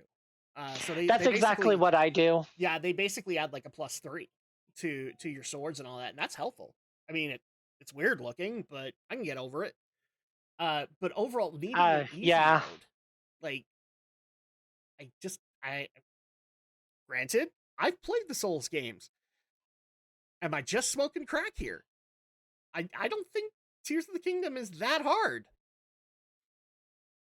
I mean, it's a little hard for me, but I don't think it's that hard either. It's not like... No. I believe it's hard for people who don't like playing Souls-like games. Mm-hmm. And so Nintendo games do tend to be on the easier side. So for this to be such a dramatic, like, 360 in what we are familiar with when it comes to this particular franchise, they're like, it's going to be really hard and challenging. And that's okay. Their want for an easy mode is okay. This is Nintendo we're talking about, so it's probably never going to happen. Well, it doesn't even need to. I mean, we're talking about Nintendo, the company that makes everything new gamer friendly. And whether or not people like that, I'm going to say this, Tears of the Kingdom is also new player friendly. It's just got its own curves to it, much like Breath of the Wild did. So, I mean, at that point, but I guess the biggest thing that throws me off here is, how are they bigoted? Well, they're confusing accessibility, what, yes. with adaptability, I guess. I don't know what the word I'm ever looking for is. You're saying it correctly. Yeah, they're basically saying that the gaming audience is incapable of adapting.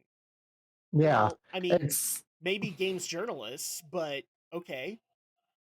Right. It's just accessibility is things like subtitles for people who are deaf, or a special mode for color blindness, which a lot of indie games do feature stuff like that. They will try to adjust their color palettes for that.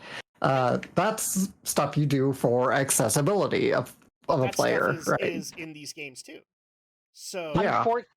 I recently attended a seminar as part of like continuing education for my license, where there is a lot of perceived pathology thanks to social media. And that is because there are a lot of people who think they know a lot about psychology and disability management and mental health. And about 80% of what's on social media is incredibly inaccurate, and the other 20% is just harming and full of lies. And so what's happening is that people are hearing these quote unquote big mental health words like accessibility, yes. adaptability, and they have no idea what they're talking about, and they throw them out like they know like they're talking about. And again, they have no idea what they're talking about. I can't tell you how many times I listen to something and I'm just like, that is so completely off the wall incorrect. And it's very clear that you have no idea what you're talking about. Well, and it's Um, not just that, but on social media outlets, especially on Twitter and Reddit, calling racism is basically the new crying wolf. oh, yeah, It racism is absolutely is. everybody's Like new best friend. if anybody's doing anything wrong, they're immediately racist. Damn the evidence that they are. They just are. And I especially loved a lot of the people on Twitter that was basically saying that Tears of the Kingdom was I shit you not, a product of white supremacy. Do you know where Tears of the Kingdom was made? Oh Yeah, my I'm god. sorry. That just completely supported everything that I just said. Yeah, Like I'm not even going to respond to that yeah, no, because I already have. God. it's just like at one point, I think a lot of these people might have had a functional argument when it was just involving, say, because I think the first time it showed up was Dark Souls 3. So they might have had a functional argument at that given moment. I'm still not on their side because I do believe that that decision lies with the creator. And if that creator doesn't want to put in an easy mode, that's their thing, you know? It's a sad reality, but that's their choice. They get to make that choice whether you like it or not. And now it's gotten to the point where it's just as stupid as, and I shit you not, this did happen over one of the weekends. I can't remember which one, where PETA basically said that if you were eating a chicken from Chick-fil-A, you were pissing off T-Rexes because they were the ancestors. And that is where I depart the conversation. Brenton has left group chat. I need to show you this. It was so stupid. But it's just like Uh, that's how stupid these arguments have gotten. So I feel mean, that's free PETA for you. yeah, so feel free to let us know in the comments below if you guys agree with the argument here. Do you think it's being blown out of proportion? To me, definitely is. It's basically a bunch of people who have died like twice to a like or whatever, and immediately like game's too hard. Well, games are supposed to be hard. I get that everybody wants just like a game to be a movie, but you know that's what makes games different from movies is there's an interactive element. I won't say games have to be hard, but developers can choose if they want their games to be hard. There Yeah, are games that are really easy, and sure, they're there for you. You can sure. go play the really easy games. That's fine too. But the cool part about this is what's easy to you, it might be hard to others. So at that point, it's kind of a Yeah. universal thing that kind of bounces back and forth. Ultimately, when I hear this argument now, the bounce back that I do to a lot of people is what you basically want these things to be is movies. You don't want to have the interactive element, which is the puzzle solving, which is the elements, the gameplay elements that make it unique. You don't want that. You just want to be able to put in a DVD or Netflix and chill, and at that point, go to Netflix because that's what you Yeah. want.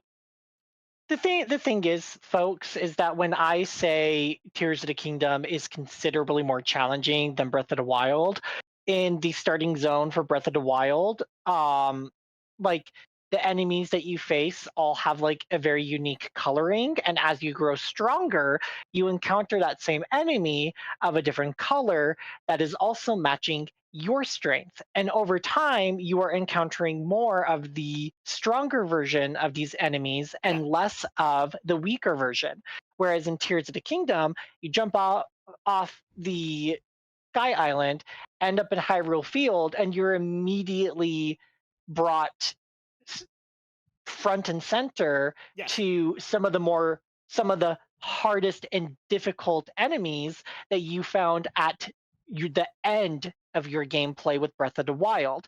Hmm. As time has gone on, from a lore perspective and from a story perspective, I totally get why that's happening. Yep. Do I love it? No. Do I get over it because I spent $70 on a game that I've been waiting 6 years for and really, really want to enjoy because I loved Breath of the Wild? Absolutely. Well, I and the other and I thing, mean I had to relearn how to play an open world Zelda game. I sure. haven't touched Breath of the Wild since 2018. It's now 2023. Yeah, the So one a that had lot an of it, advantage on us is Alex because he's been doing a Breath of the Wild playthrough for Draken's Shadow. So like he was the only one that had any kind of advantage compared to either of us. Yeah. exactly. I had to relearn how to play an open world Zelda game, Hmm. which was okay. Which Like but it's the other thing too that I think a lot of people are ignoring is the fact that the difficulty is also story related because a new big bad has come out and he's empowering all of his creations to be able to wipe Hyrule off the map. And yeah, so at that point, there's a that's reason the that things are harder. yeah, that's the lore related reason I was Yeah, referring to. exactly. And So it makes sense. I think that is so cool. It meshes so nicely and I crave that type of interaction. yeah, I like don't have to I don't have to completely love it because I get one shot every 5 seconds. well, and And so this is I how it go and take a actually break. this is how I go into it with you guys is like I haven't told this story yet, but this is one of the things I found very cool about Tears of the Kingdom. I accidentally ended up in a cave somewhere. I don't remember how I got there, but I got stuck there for a while because again, I forgot I had the ascend button. Um, Stupid but I was ability. trying to see, I know, silly Drac. And so at that point, I was just investigating the cave to find my way out, and I found this open room with a bunch of floor masters. And I'm like, holy shit, floor masters are back. That is so cool. And so at that point, I took like a couple of deaths trying to figure out how to kill them. And eventually, I did it by also Oh discovering my a shrine god. right next to them. And then, this is where shit hit the fan, is as soon as I killed them, Phantom Ganon shows up, and I'm like, huh? What? And he just murders me. And that was the coolest thing that I had discovered that whole damn day. I still want to go back and kill Phantom Ganon. That was so effing cool. And that's where the difficulty plays into it. Is that this is Ganon's world now. And and right now, until you get more powerful, you're his bitch. It's that I'm simple. so sorry that's how I found out that happens from reading an article because I didn't care about the spoiler. I just wanted to know how to fight them. And anytime I see them, I just hightail it out of there. Oh, dude, don't be sorry because like me and Andrea were on the edge of our seat when that happened. It was like, holy shit, this was cool. I mean, that was when I discovered the ascend button. Funniest thing is like, I don't know how I'm gonna get out of here. Can I port to another shrine or something? Oh wait, I have the ascend button. God damn it. And so that happened, but I do not regret that that happened. Is like the reveal of Phantom Ganon was epic, and So I have that's to what I wanted in this world. so I have, so I have to ask this question then. Alex, have you faced Phantom Ganon yet? No, I didn't even know Phantom Ganon was a thing until Adam mentioned him like last week when we were recording. So Oh my I had gotten gosh. 3 fairies. I was so proud of myself because fairies are a little bit harder to find in this world because you get mhm. like Yeah, the they usual don't stomping grounds. He nuked yeah. my 3 lives, like just with one sword slash each. Like he basically. Sorry guys, I have to do this. Fist of the North Star. He Omaewa Shinderu me. 4 times. It was great. I wouldn't have it any other way. This is so much cooler than the Yiga clan ever were. So at that point, if that's your problem with the difficulty, good on you. I'm gonna have this. I thought that was a really good element. But all right, so with that, we are actually running out of time, so we do need to wrap things up. But in the meantime, Alex, if people want to reach out to you and ask for your opinions on maybe other stories that happened in the month of May, how do they do that? Find me on YouTube. Shadow Blizzard 3000 is my channel. Still don't have any new projects really right away. I'm sure I'll finally get off my lazy butt and make something soon enough. But in the meantime, that's where I am. And of course, I'm on Discord, and you can find me on the Discord and any links to my videos. So there you go. Do you have a recent video that has come out? Nothing really recent. I don't think I've made anything in over a year now. Dude, we've both been busy. And then Brinton, how do people reach out to you aside from your personal answering service? Don't. I'm just kidding. You all can find me on Twitter at Chitore30. Yep, and it's funny because in a couple of months, it literally will be don't, because he will be too busy with his face deep in books. So Oh yeah, for at least 2.5 to 3 years. So yeah, exactly. So we'll have to find little gaps here and there to be able to bring him back, and hopefully we'll be able to do the podcast in the meantime. But we'll figure that out. Oh yeah, I'll make time for that. I just find it funny that when I first joined the show, I was working on a bachelor's degree. So in the time that I've been on the show, Yep. I will have graduated twice. Yeah, always think about that. So with that being said, thank you guys so much for your continued support of the podcast. We really do appreciate it. If you are brand spanking new, go ahead and hit that subscribe button on YouTube, or you can go to Apple Podcasts, Google Podcasts, Amazon Podcasts, Spotify, and Player.fm to be able to listen via those apps. I recommend that, as well as being able to give us good reviews on that. It helps us out as well. And if you guys haven't noticed this, we are also doing a Geek News anime night where we, episode by episode, go through a particular series. We have 2 going on right now. One is Rising of the Shield Hero Season 2, where myself and Andrea are going through that, as well as the Yu-Gi-Oh! Battle City Duels that this panel of 3 are currently going through. So you guys can check those out as well, because as of this podcast, the next one that we got is Yugi versus Arcana, and this is where shit gets good, as far as I'm concerned. So that being said, thank you guys so much for your continued support. You can also send in stories and suggestions for discussion topics at geekyweek@gmail.com. And we will see you guys next month for all of the gaming announcements that technically have already happened, but will happen in the future. Until then, stay safe, and we'll talk to you later. Good night.